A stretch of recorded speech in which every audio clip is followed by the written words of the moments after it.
লম্বা এক কলা গাছের কলা হয় 1 ফুট লম্বা। বিশ্বাস করতে কষ্ট হলেও এটাই সত্যি। ইন্দোনেশিয়ার পশ্চিম পাপুয়া প্রদেশের পাহাড়ি এক অঞ্চলে যে কলা গাছটির সন্ধান মিলেছে তা সাধারণ কলাভিত্তিক ধারণাকে বদলে দিয়েছে। গাছটির কাণ্ড একে 15 মিটার পর্যন্ত উঁচুতে উঠে যাচ্ছে। পাতা ও গোছা মিলে মোট উচ্চতা 20 মিটার বা প্রায় 65 ফুট পর্যন্ত পরিমাপ করা হয়েছে। গাছের একটি কাঁদিতে সাধারণত 250 থেকে 300টি কলা হয় এবং একটি পুরো কাঁদির ওজন প্রায় 60 কেজি পর্যন্ত পৌঁছায়। সবচেয়ে চমকপ্রদ বিষয় হচ্ছে এর প্রতিটি কলার দৈর্ঘ্য। সেখানে পাওয়া কলাগুলোর আকার 8 ইঞ্চি থেকে 1 ফুট পর্যন্ত, অর্থাৎ স্বাভাবিক কলার তুলনায় অনেক বড়। এ ধরনের বিশাল কলা গাছ প্রকৃত পরিবেশে বেশি টিকে থাকে। আর্দ্র ও ভেজা পরিবেশ, উঁচু তর্চ বেষ্টিত পাহাড় কিংবা উপকূলীয় অঞ্চলের ধারে।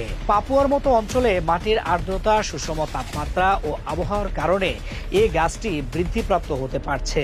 গাছটির কাণ্ড ও পাতা শক্ত ও মসৃণ কাণ্ডবৎ হওয়ায় এটি পরিবেশগতভাবে স্থিতিশীলতা বজায় রাখতে সক্ষম। তথাপি বিভিন্ন দেশে চাষের প্রচেষ্টা থাকলেও অধিকাংশ ক্ষেত্রেই উপযুক্ত পরিবেশ না পাওয়া বা সঠিক বীজ ব্যবহার না করার কারণে দীর্ঘকাল টিকতে পারেনি।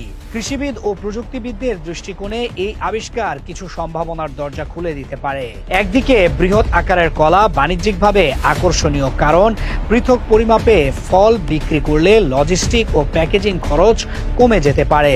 অন্যদিকে বড় কলার টেক্সচার ও স্বাদগত বৈশিষ্ট্য পরীক্ষা করে দেখতে হবে ভোক্তা গ্রহণযোগ্যতা এবং পুষ্টিগুণ কতটা বজায় থাকে তা মূল্যায়ন অপরিহার্য। তবে বাণিজ্য পরিবেশগত টেকসইতা, এই গাছের স্বাভাবিক বংশবিস্তার ও বৃদ্ধির জন্য নির্দিষ্ট মাইক্রোক্লাইমেট প্রয়োজন। তাই অপর্যাপ্ত তত্ত্বাবধান বা অসামঞ্জস্যপূর্ণ চাষাবাদে গাছ ক্ষতিগ্রস্ত হয়ে দ্রুত মারা যেতে পারে।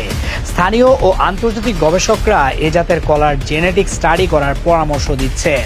ডিএনএ স্তরে এর শংসাপত্র, বংশগত বৈশিষ্ট্য ও রোগ প্রতিরোধ ক্ষমতা নির্ণয় করা গেলে উপযুক্ত কলার বৈশিষ্ট্য সঞ্চয় করে আরও টেকসই জাত বিকাশ করা সম্ভব হতে পারে।